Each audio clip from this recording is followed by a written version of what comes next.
एक बरं झालं आहे की संसदेतला एक डेडलॉक झाला होता. म्हणजे ते काँग्रेसवाले गदारोळ करत होते. भारतीय जनता पक्षवाल्यांना देखील तो गदारोळ अपेक्षित होता आणि आवश्यक पण वाटत होता. याचं कारण त्यांना असं दाखवून द्यायचं होतं की बघा बघा हे काँग्रेसवाले आम्ही शिक्षण विधेयक जे जेनझीला आम्ही प्रॉमिस केलं होतं, ज्याच्यामध्ये मूलभूत अशा काही महत्वाच्या सुधारणा आहेत, ते आम्ही मांडायचा प्रयत्न करतो आणि हे विरोध करतायत. हे यांना विद्यार्थ्यांची पडलेली नाही हे दाखवण्यासाठी आवश्यक होतं. ते वेगळ्या मुद्द्यावर होते. ते प्रयत्न असा करत होते की आता शिक्षणाच्या सुधारणा तर सरकार आणताय, म्हणजे असं त्या सगळ्या ह्याच्यामधलं जो एक बेस अधिष्ठान जे आहे या सगळ्या गैरव्यवस्थेचं अव्यवस्थेचं त्याच्या खाली एक व्यवस्थेचं अधिष्ठान या विधेयकामधून येत आहे. पण आता भांडायला तर मुद्दा पाहिजे, कुठेतरी संघर्ष असला पाहिजे, कुठेतरी आतमध्ये गदारोळ करता आला पाहिजे. म्हणून मग त्यांनी विद्यार्थ्यांवरचा लाठीमार, ते पॅलेट गनचा वापर, एका त्या मूर्ख ह्यांनी तर AK-47 घेऊन धावला. हे असे जसे आयोजक याच्यामध्ये तुमच्या आंदोलकांमध्ये माथे फिरू असतात, पोलिसांमध्ये माथे फिरू असतात.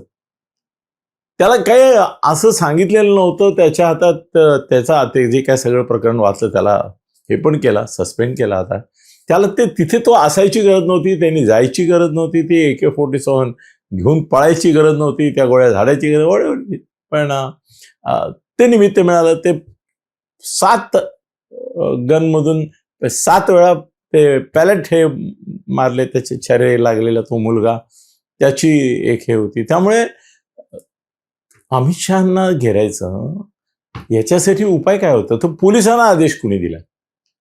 म्हणजे मुळामध्ये शिक्षण व्यवस्थेतल्या अव्यवस्था, गैरव्यवस्था याच्यावरचं आंदोलन.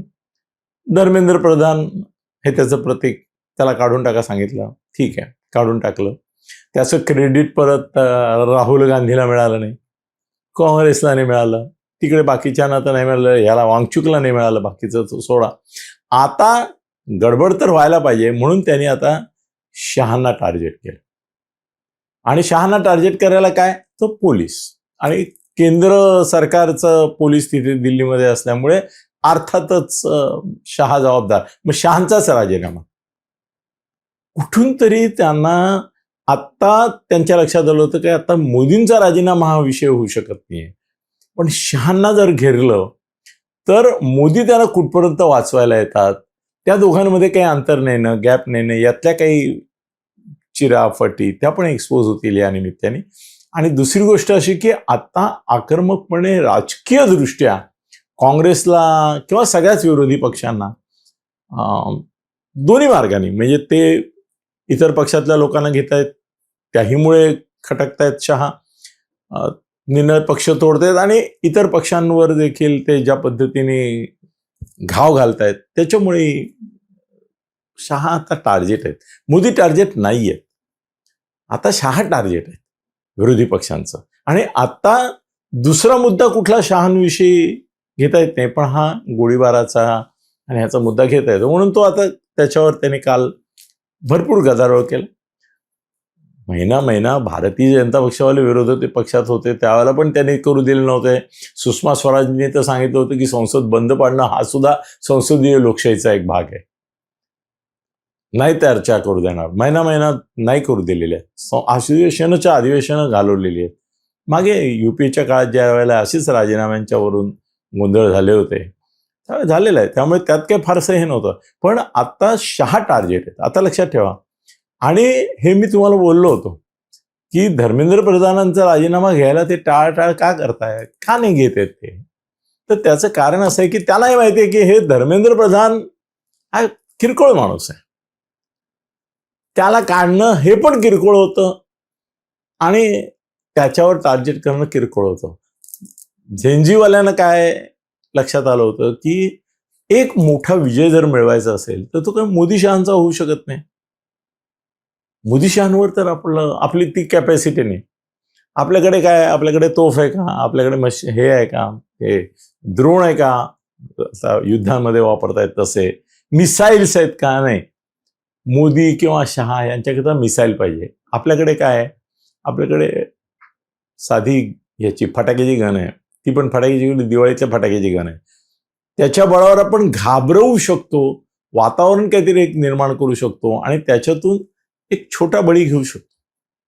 आणि अजापुत्रो बलिम दत्यात, म्हणजे काय कोणी सापडलं नाही तर बकऱ्याचा बळी देतात. तसा हा बकरा आहे. ते वाघसिंह आहेत मोदी शहा. त्यांच्या वाटेला जाण्यात काय अर्थ नाही. ते जंगलचे राजे आहेत आणि त्यांनी देशाचं जंगल केलेलं आहे, लोकशाहीचं जंगल केलेलं आहे. त्यांच्या वाटेला जाण्यात काय अर्थ नाही आणि ते होणार नाही. तो संबंध सरकारच्या अस्तित्वाचा प्रश्न आहे. याला उडवता येईल हे लक्षात घेऊन त्यांनी धर्मेंद्र प्रधानला टार्गेट केलं. चांगलं झालं. धर्मेंद्र प्रधानला याने दाखवून दिलं की बाबा आम्ही याची हे केले. पण नंतर शेवटी पंतप्रधानांनी विचार हाच केला की आता आपल्याला काय करायचं आहे. आता काल मी माझं फेसबुक तुम्ही बघत जा.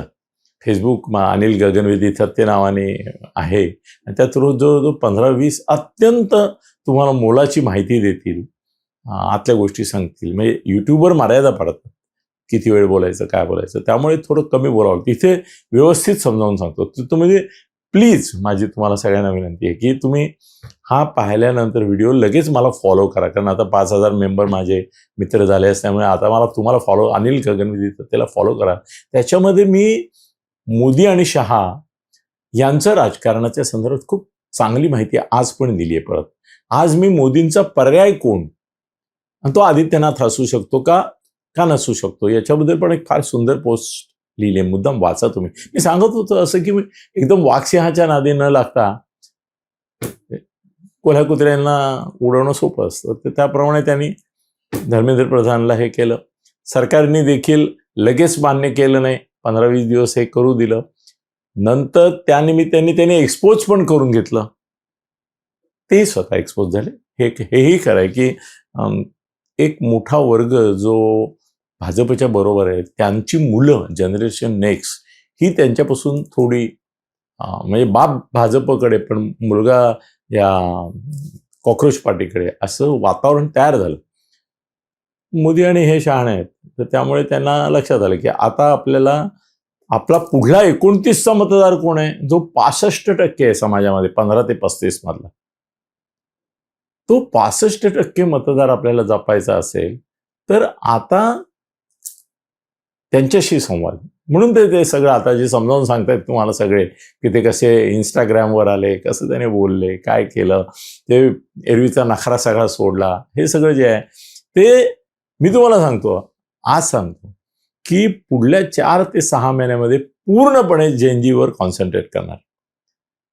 यापूर्वी जशा शेतकऱ्यांसाठी, महिलांसाठी प्रचंड प्रमाणावर योजना आल्या, त्यांना काही ना काही नियमितपणे आज काय लाडकी बहीण म्हणून मिळत असतील, आणखी लाडकी बहिणा म्हणून मिळत असतील, ते मिळत आहेत. शेतकऱ्यांसाठी सुद्धा कर्जमाफी मिळतीये.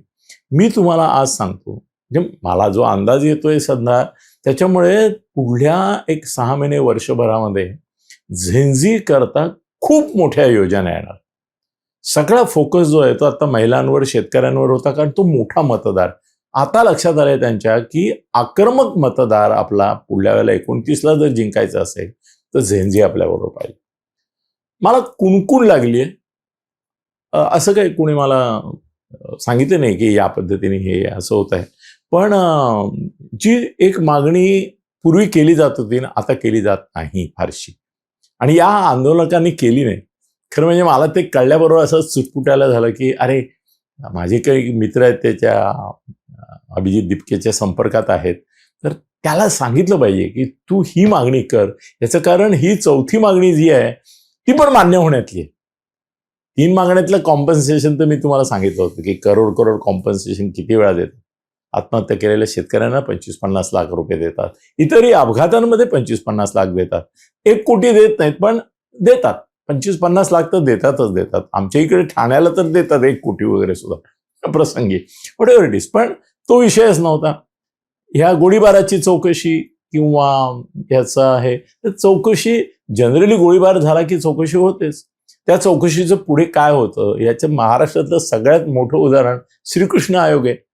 दंगलीची चौकशी, पोलिसांची चौकशी त्याच्यामध्ये होती, आणि पोलिसांच्या चौकशीचे तर किती झाले. ते आता मनोज जरांगेच्या चौकशीचं काय झालं पुढे, लावली होती ना चौकशी. चौकशी ऑर्डर केल्यानंतर माणसं शांत होतात. चौकशीचा निष्कर्ष येईपर्यंत इतका काळ मध्ये गेलेला असतो की त्या निष्कर्षावर पुढे काय कारवाई झाली का काय याच्याबद्दल फार लोक बॉदर करत नाहीत, किंवा तो विषय फार असा फ्लेअरिंग असा होत नाही, ज्वालाग्रही होत नाही. तर त्यामुळे मी तुम्हाला आज एक बातमी देतोय जी एक्सक्लुझिव्हली मी देतोय असं आता मला फिलिंग आहे, आणि ती खरी झाली ना तर मग माझ्या त्या मित्राचं मी नाव सांगेन ज्यांनी मला सांगितलं की हे होण्याची शक्यता आहे. एक मोठी योजना येणार, बहुतेक या अधिवेशनात नाही येणार पण पुढल्या अधिवेशनात येईल, किंवा काही सांगता येत नाही, ऑर्डिनन्स काढतील. हे अधिवेशन काळात घेतलं तर परत त्याच्यावर वेगळं वादळ नको म्हणून. पण या देशातल्या तरुणांसाठी दरमहा 1500-2500 बेकार भत्ता, म्हणजे ज्यांनी याच्यामध्ये नाव नोंदवलेलं आहे तुमच्या विनिमय केंद्रात, रोजगार विनिमय केंद्रामध्ये, आणि ज्याला नोकरी 6 महिन्याच्या आत मिळालेली नाही, सरकारकडून ऑफरच गेली नाही, कुठेही त्याला नोकरीच नाही, त्या सर्व बेकार तरुणांना लाडकी बहीण योजनेच्या माध्यमात आता काय केलंय त्यांनी, कर्ज खूप दिली आहेत, तरुणांना कर्ज दिली आहेत, वेगवेगळ्या शिष्यवृत्त्या दिल्या आहेत, स्कॉलरशिप्स दिल्या आहेत, पण बेकार भत्ता राष्ट्रीय पातळीवर आणि सगळ्या राज्य सरकारांनी पण आपापल्या क्षेत्रात द्यावा, ही योजना नाही आलेली. तर आता मला जी काय माहिती मिळाली, आणि ते केंद्रीय भाजपचे मोठे नेते आहेत, ते काय मंत्रिमंडळात नाही पण मोठा नेता आहे, म्हणजे आज न उद्या तो मंत्रिमंडळात तिकडे असू शकतो, महाराष्ट्रात मुख्यमंत्री म्हणून पण येऊ शकतो. त्याने सांगितलं की बेकार भत्त्याची एक 1500 ते 2500, 1500 तर 100% येते, ती जर आली आणि देशामधल्या जवळजवळ एक 40-50 कोटी लोकांना, 80 कोटींना आपण सीधा पुरवतोय ना, हे सगळं अशक्य वाटायचं कारण नाही तुम्हाला. 80 कोटी लोकांना आज आपण केंद्र सरकार सीधा पुरवतो 150 कोटीपैकी. साधी गोष्ट आहे का? मोठी गोष्ट आहे. त्याचा खर्च किती आहे ते पण बघा. कर्जमाफी होतीये, त्याचाही खर्च बघा. महिलांना आता जवळजवळ सर्व राज्यांनी सुरू केलंय, विरोधकांची राज्य आहेत तिथे पण सुरू झालंय. हा बेकार भत्ता 1500 रुपये महिना, कदाचित 2500 रुपये महिना पण येऊ शकतो, पण 1500 मी तुम्हाला गॅरंटी देतो की ते ठरलंय. आला तर या देशामधल्या सर्व बेकार तरुणांना, आणि मग तुम्ही बघितलं की महिलांच्या ह्याच्यामध्ये काय पुरुषांनी पण मोठ्या प्रमाणावर लाभ घेतला, तर जवळजवळ सगळेच जण प्रायव्हेट नोकरीमध्ये असलेले लोक, हे सगळेच जण मला सरकारी नोकरी पाहिजे पण हे नाही, आणि नोकरीचं वय असलेली मुलं, ती म्हणजे 18 ते साधारणतः 35 या वयातली जी बेकार मुलं आहेत, त्या सगळ्यांना 1500 रुपये बेकार भत्ता मिळणारे, ही आज मी त्या घोषित करून टाकतो. मोठा परिणाम होईल, मोठा परिणाम. दुसरी एक गोष्ट आणखीन ते करणार आहेत असं म्हणतात, आता कसं करता, असं टेक्निकली काही कायदे आहेत पण त्याची अंमलबजावणी होत. डोनेशनच्या संदर्भात एक मोठा कायदा येण्याची शक्यता आहे की कुठल्याही प्रकारे डोनेशन सीट हा विषय, म्हणजे मॅनेजमेंट कोटा, डोनेशन सीट म्हणजे कुठे असतात, मॅनेजमेंट कोटा, तोच बंद करायचं चाललंय. तोही एक फार मोठा रिफॉर्म होईल की काही नाही, ऑन मेरिट ज्याला जिथे जसं मिळेल, हा मग त्यात आरक्षण वगैरे असेल तर ते होऊ शकेल. तर त्यामुळे मॅनेजमेंट कोटा जर सगळ्या शिक्षण संस्थांमधून सरकारने नाहीसा केला, मी तुम्हाला सांगतो विद्यार्थी खुश होतील. आज मॅनेजमेंट जसं इथे झालेलं आहे की 15 लाख, 25 लाख, 50 लाख, 1 कोटी टाकून, ज्या बाप डॉक्टर आहेत, पोरा डॉक्टर पाहिजे, हॉस्पिटल चालवायला पुढे हे पाहिजे, म्हणून भ्रष्टाचार झाला. एक माझी मागणी आहे बरं का स्वतःची, की मला असं वाटतं की पेपर फुटी संदर्भात ज्यांनी फोडले, त्यांनी कट केला, त्यांना तुम्ही शिक्षा दिली, तर ह्याला पण दिली, प्रधानला पण दिली, ओके. माझं म्हणणं, आता हे आरोपी पकडले गेल्यावर त्यांनी ज्या ज्या लोकांना हे पेपर फुटलेले दिले त्यांच्या याद्या मिळणार आहेत तुम्हाला. तेही दोषी नाहीत का?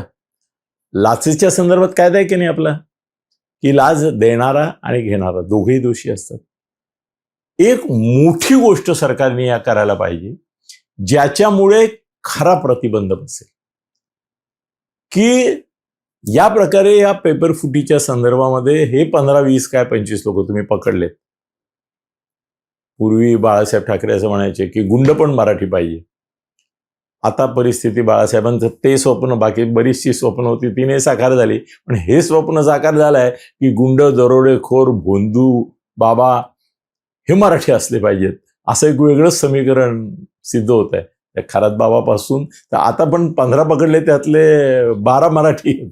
आता जेवढे स्कॅम्स आणि स्कॅन्डल्स मोठी येतात ती सगळी मराठी माणसांशी निगडीत आहेत. पाठोपाठ आर्थिक मोठी स्कॅम गुजराती माणसांशी, पण आता गुंडगिरी वगैरे मध्ये सगळं हे त्यांच्याकडे, मराठी माणसांकडे, आणि हे असे फ्रॉड तर त्यांच्याकडे. माझं म्हणणं, ज्यांनी ज्यांनी हे पेपर विकत घेतले होते ना, त्यांनाही सगळ्यांना आरोपी करायची आहे काढा. पेपर विकत घेतले याची साक्ष कोण देणार आहे तुम्हाला? ज्यांना पकडले ते देणार, कारण त्यांनी कोणाला दिले त्यांना माहिती आहे. माझं म्हणणं, ज्या क्षणाला ही कारवाई सुरू होईल ना, त्यावेळेला खरं म्हणजे याला सार्थकता येईल. याचं कारण, पेपर का विकले जात आहेत? कारण खरेदी करणार आहेत हे दोषी आहेत. त्यांना जन्मठेपच करायला पाहिजे. खरं म्हणजे 10 वर्षाची शिक्षा करतायत. मला तर ती कमी आहे. मला तर असं वाटतं की यांना जन्मठेपा ठोकायला पाहिजे होता. ठीक आहे, चला 10 वर्षाची दिली. 1 कोटी दंड नाही दिल्यास परत 5 वर्षाची शिक्षा आहे. म्हणजे प्रॅक्टिकली ते जन्मठेपेसारखंच होत आहे. कारण 1 कोटी भरणारे ते जे काय दिसत आहेत त्याच्यामध्ये तो मोठे गावकर वगैरे भरू शकतील 1 कोटी 10 वर्ष आत राहिल्यावर, पण बाकीचे काही असे 1 कोटी भरतील नाही, म्हणजे 5 वर्ष राहतील. पण माझं म्हणणं असं आहे की ज्यांनी ज्यांनी पेपर विकत घेतले त्यांची संख्या मोठी आहे, काही लाखात असेल. पेपर नुसता फुटला, तो अर्धा भाग झाला. तो विकत घेणारे निघाले. ज्यांनी ज्यांनी हे पेपर घेतले त्या सगळ्यांची नावं मिळणार, कारण त्या सगळ्यांचे पुरावे यांच्याच मोबाईलमध्ये आहेत. कुठे कुठे ते गेले, तिथून कुठे गेले, हे सगळं शेवटी पैसे जमा झालेत वेगवेगळ्या ठिकाणी, आणि तिथं पैसे अनेकांनी यांनी दिलेत. काय म्हणतात, वेगवेगळ्या तुमच्या त्या पेमेंटच्या नव्या मोड्समधून दिलेत. माझं म्हणणं, सरकारने आता पुढलं एक पाऊल मोठं उचलायला पाहिजे. आता काय झालंय की जे आंदोलनाला उतरलेत वगैरे वगैरे ती पोरं आहेत आणि त्यांचे पालक पण आहेत. आता त्या पालक आणि पोरांवरही जर ही कारवाई सुरू केली की तुम्ही विकत घेतला होता, तर वेगळाच एक प्रक्षोभ उसळू शकतो. याचं कारण ते म्हणतील की ते विकायला निघाले म्हणून आम्ही घेतले, तर नाही ना, नाही ना. माझं म्हणणं, सरकारने ही एक गोष्ट करावी. एक, तो बेकार भत्ता देत आहे, गुड. दुसरी गोष्ट, ज्यांनी ज्यांनी विकत घेतले त्या सगळ्यांवरती, 1000 असले, शेकडो असतील, काय असतील ते, कारवाई सुरू करा. मग फरक पडतो का? आणि खरा आळा तेव्हा बसेल. कॉलेजमध्ये तुम्ही हे घेता, डोनेशन घेता, डोनेशन घेणाऱ्यांवर आता कारवाई होते. डोनेशन देणाऱ्यांवर कारवाई सुरू करा. इन्कम टॅक्सच्या रेड करा. त्यांच्याकडे ज्यांची ज्यांची नावं सापडतील की यांनी यांनी डोनेशन दिली, सगळ्यांवर रेड करा. खूप परिणाम होईल. कारण आज देणारे आहेत, घेणारे आहेत, म्हणून इकडे हे चाललंय सगळं. मेडिकलला ऍडमिशन्स मी तर स्वतःच बघितलं. मी सांगितलं तुम्हाला, 5-5 कोटी घेतात पोस्ट मेडिकलमध्ये वगैरे. ह्यांना तुम्ही पकडताय ना, त्यांच्यांना देणाऱ्यांनाही पकडा. ज्या विद्यार्थ्यांनी डोनेशन देऊन ऑफिशियली सिद्ध होईल ते ऍडमिशन घेतले असतील, त्या सगळ्यांना तुम्ही जेलमध्ये टाकायला सुरुवात करा. पेपर फुटीचा फायदा घेतलाय, कारण इनोसंट मुलं त्याच्यामध्ये सापडलीत ना, त्यांना हे गोष्ट. आता याच्यामध्ये या जेनजी आंदोलनाच्या संदर्भात माझा काही काय असं आहे की इतकं मोठं आंदोलन आता परत होणार नाही. सरकार आता शहाणं झालंय. आता सरकार वेगळ्या रीतीने हे सगळं टॅकल करणार. हे खटले मागे घेतले, हे घेतले. कॉम्पन्सेशन तुम्हाला आणखीन एक मी गोष्ट सांगू शकतो, जी ऐकली आहे मी. आता खरी ठरली तर तुम्ही मला दाद द्या. ते शायरी वगैरे उभे राहतात, ते म्हणतात जागच्या होंगा अगर पसंद आया तो. तर जसं बेकार भत्त्याची एक आज हे केली, किंवा ज्यांनी पैसे देऊन पेपर फुटलेले विकत घेतले त्यांच्यावर कारवाईची शक्यता आहे, तशी आणखीन एक मला शक्यता अशी वाटते की बेकार भत्त्याचं सांगितलं, हे सांगितलं, तसं आणखीन एक शक्यता मला अशी वाटते की कदाचित होईल असं वाटतंय मला, की शिक्षण संस्था या सगळ्या ट्रस्टकडे आहेत, चॅरिटी कमिशनरकडे. तर प्रत्येक राज्यामध्ये जसं शासकीय कर्मचाऱ्यांच्या भ्रष्टाचारासाठी लोकायुक्त असतात, तसं शैक्षणिक क्षेत्रातल्या भ्रष्टाचारासाठी त्याच प्रकारचं एखादं लोकायुक्तासारखं पद प्रत्येक राज्यामध्ये निर्माण केलं जाईल, ज्यांच्याकडे शैक्षणिक भ्रष्टाचारापासून, दुराचारापासून, गैरव्यवहारापासूनच्या तक्रारींची यंत्रणा असेल. मोठा हेरी. आता हे आंदोलन मध्ये आणखीन एक गोष्ट मला अशी वाटते, की ज्यांना जखमा झाल्यात, त्या आता काल त्या राहुल गांधींनी दाखवल्या, त्या खरंच भीषण होतं. म्हणजे कुणी चिडेल, राग येईल असंच होतं. राहुल गांधींनी त्या मुलाला हे केलं, आणखीन काही लोकांना. तर ज्यांना जखमा झाल्यात ना, त्यांना पण काही प्रमाणात एक 5-25 लाखाची नुकसान भरपाई देण्याची घोषणा सरकार करेल, असं मला थोडा मागोवा सुगावा लागलाय. ते झालं तर फारच चांगलं होईल, की जे जखमी झालेत या आंदोलनाच्या दरम्यान, खटले मागे घेते ठीक आहे, पण ज्यांना जखमा झाल्या, ज्यांचा हॉस्पिटल उपचार आहे, तो सरकारने घ्यायचा, तो मला वाटतं निर्णय झाला. सरकार करताय तो उपचाराचा खर्च, पण त्यांना कॉम्पन्सेशन त्यांना पण द्या. कुठल्याही अपघातामध्ये सुद्धा मेलेल्यांना जसं देतात नुकसान भरपाई, मोठी देतात, 5-50 लाख वगैरे देतात, पण जखमींना सुद्धा 50,000, 1 लाख, 2 लाख देतात.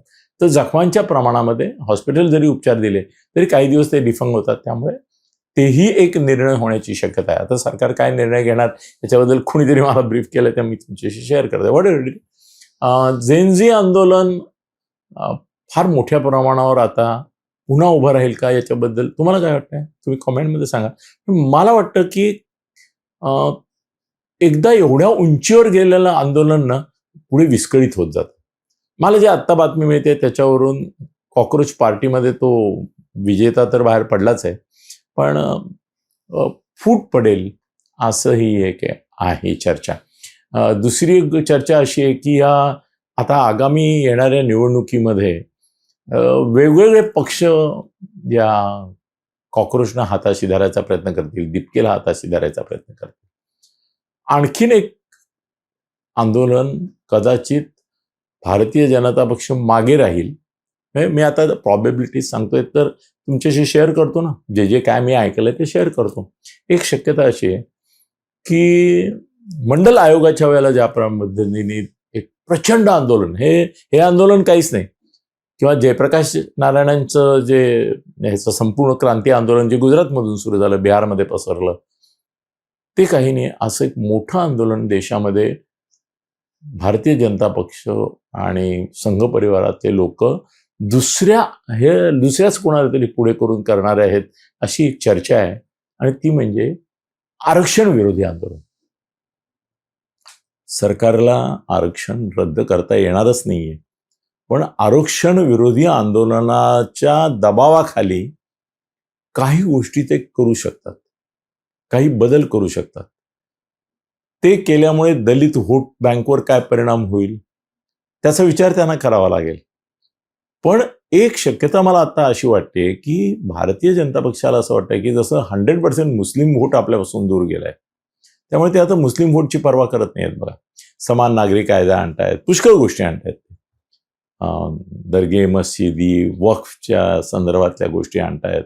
याचं कारण आता त्यांनी गृहीत धरलं की आपल्याला मुसलमान मतं मिळणार नाहीत, नकोच आहेत आपल्याला उलट हिंदू मुस्लिम तणाव वाढवून ध्रुवीकरण करायचं आहे. मी तर कालच बोललो की मी त्या लेख लिहिला, फेसबुकवर लिहिलं होतं की आता पुढली 29ची निवडणूक ही बाकी सगळे इश्यू बाजूला ठेवून हिंदू मुसलमान मुद्द्यावर लढली तरच भारतीय जनता पक्ष परत सत्तेवर येऊ शकतो. आणि त्यामुळे पुढल्या थोड्या दिवसांनंतर तुम्हाला हिंदू मुस्लिम तणाव जागोजागी वाढलेला, सगळे प्रश्न बाजूला पडलेले दिसते. मला असं वाटतंय की आरक्षण विरोधी आंदोलन करून किंवा त्याला फूस देऊन किंवा ते वाढवून त्या आगीत तेल ओतून, आता कॉकरोच आंदोलनाच्या बाबतीत सुद्धा काही गोष्टी अशा आहेत की ज्याच्यामध्ये कुठेतरी राहुल गांधीला शह देण्याकरता कॉकरोचचा वापर केला. हे काही लोकांनी तर केजरीवालवर पण आरोप केलाय की काँग्रेसला लढण्याकरता केजरीवालचा गुजरातमध्ये वापर केला नसता तर गुजरातमध्ये सत्ता येता येता भाजपचे राडे झाले असते. त्यांचा तर आरोप आहे की केजरीवाल बाहेर काही बोलू द्या, बरेच चॅनल बघतो मी, बरेच युट्यूब बघतात, ते म्हणतात तो केजरीवाल पण यांच्याच इशाऱ्यावर काही गोष्टी करतो, काँग्रेसला नडायचं काम तो करतो. आणि हे पण नडणं आहे, हे काँग्रेसलाच नडणं आहे, हे भाजपला नडणं नाही आहे, असा मोठा सिद्धांत आहे. आरक्षणाच्या आंदोलनामध्ये कदाचित गुमते हिंदू मुस्लिममध्ये तर ते उतरणार, हे पण नक्की आहे. एकूण कॉक्रोच आंदोलन, JP आंदोलन एवढं मोठं झालं, मंडल आयोगाचं झालं, जवळजवळ आता मी काल यादी काढली, जे ChatGPTनेच दिली मला, 100 मोठी आंदोलनं जी असं सत्ता उलथवून टाकण्यापर्यंत जातील असं वाटलं वगैरे. तर तशी आंदोलनं ही कालांतराने परत रिवाईव्ह नाही झाली. मला असं वाटतं की भरती गेली येऊन आता झेनझीला, आता ओहोटी लागली. आता बघा की झेनझीच्या लोकांचे काही व्हिडिओ येत आहेत. आता जवळजवळ 200-500 व्हिडिओ असे आलेत की ज्याच्यामध्ये अत्यंत असभ्य, अभद्र मुली आणि मुलं वागताना दिसत आहेत, बोलताना दिसतातच आहेत. म्हणजे ज्यांच्या शौर्याचं वगैरे कौतुक होतं, त्यांची दुसरी बाजू शिवराळपणाची, अनैतिकतेची खूप मोठ्या प्रमाणावर येते. तो विषय तसं बदनाम करून कोणाची चळवळ मारू नये असं माझं मत आहे. पण एक जसं मी सांगितलं तुम्हाला की आरक्षण हा विषय पेटू शकतो, UGCचा विषय परत पेटू शकतो, त्यानंतर हे मताच्या व्हेरिफिकेशनचा भाग जो आहे मतदारांच्या, तो एक वेगळ्या रीतीने वेगळ्या प्रकारे जे पेटू शकतात ते विषय आहेत. हा गडकरींचा विषय तुम्ही म्हणाल कितपत पेटेल, तर आज गडकरींनी एक मोठा विजय मिळवलाय, तो म्हणजे त्यांनी मेटा आणि गुगल वगैरे याच्यामध्ये जे इथेनॉलच्या संदर्भात प्रतिकूल प्रतिक्रिया आल्या त्या सगळ्यांना शेकडो कोटी रुपयांच्या नोटिसा देण्याची परमिशन घेतली आहे. त्यामुळे आता इथेनॉलच्या विरुद्ध तुम्ही बोललात की तुम्हाला नोटीस येणार आहे. त्याच्यामुळे मला असं वाटत होतं, किंवा आपण सगळ्यांनी चर्चा केली होती, का मीच बोललो असं नाही, की गडकरी दुसरा बळी असेल. गडकरी आता प्रधानानंतर गडकरींचा नंबर असं 90% मीडियानी लिहिलं होतं. या कालच्या कोर्टाच्या निर्णयामुळे, आणि कोर्टात ते गेलं जाऊन त्यांनी इथेनॉलच्या संदर्भात 2 गोष्टी स्पष्ट केल्या. एक तर माझ्यावर गैर टीका होती, आणि दुसरं त्यांनी सांगितलं की हा पेट्रोलियम खात्याशी संबंधित प्रश्न आहे, मी रस्त्याचा मंत्री आहे, असं असताना माझ्यावर का करता, आणि माझ्या मुलांचा हिस्सा 0.7% आहे एकूण 100%मध्ये इथेनॉल विषयामध्ये. तर त्यामुळे, आणि आणखीन एक घोषणा ते करणार आहेत, इथेनॉलचे कारखाने गडकरींची मुलं बंद करतायत, तो व्यवसाय सोडून देत आहेत, अशी ही एक बातमी आली, अनकन्फर्म, पण मी तुमच्याशी शेअर करतोय. मित्रांनो, कॉक्रोच प्रकरण जे आहे ते आता एक भरती संपली, त्याची आता ओहोटी लागणार, ती किती आज जाते ते आपण नंतर बघू. मोदी आणि शहा या पुढल्या 4-8 दिवसात या सगळ्यातून बाहेर पडून परत आक्रमक झालेले, परत हे केलेले दिसतील. आणि त्याची पहिली खूण म्हणजे शरद पवारांची काँग्रेस, राष्ट्रवादी, आणि अजितदादांची काँग्रेस यांचा मेळ घालून त्या दोघांना आपल्या बरोबर घेण्याची जी मुवमेंट थोडीशी स्लो झाली होती, ती फास्ट केली आहे. आता अशा राजकीय घटना घडवून आणतील मोदी शहा की ज्याच्यामुळे लोकांचं लक्ष एकतर डायव्हर्ट होईल, अशा काही घटना, दुर्घटना ते घडवतील. आणि दुसरी गोष्ट, भाजप दुर्बळ होतोय, भाजपासून लोक दूर जात आहेत, हे खरं नाही, भाजप आणखीन बळकट होतोय, आणखीन लोक तुटत आहेत, असं वातावरण तयार होईल. आणि काँग्रेसमधले काही लोक राजीनामा देऊन त्यांच्याबरोबर येतात, ही जी बातमी आहे ती जर खरी ठरली तर मग पुन्हा एक महिनाभराने तुम्हाला पूर्वीचेच मोदी, पूर्वीचेच शहा आणि पूर्वीचेच हुकुमशाह परत अवतरलेले दिसतील. धन्यवाद.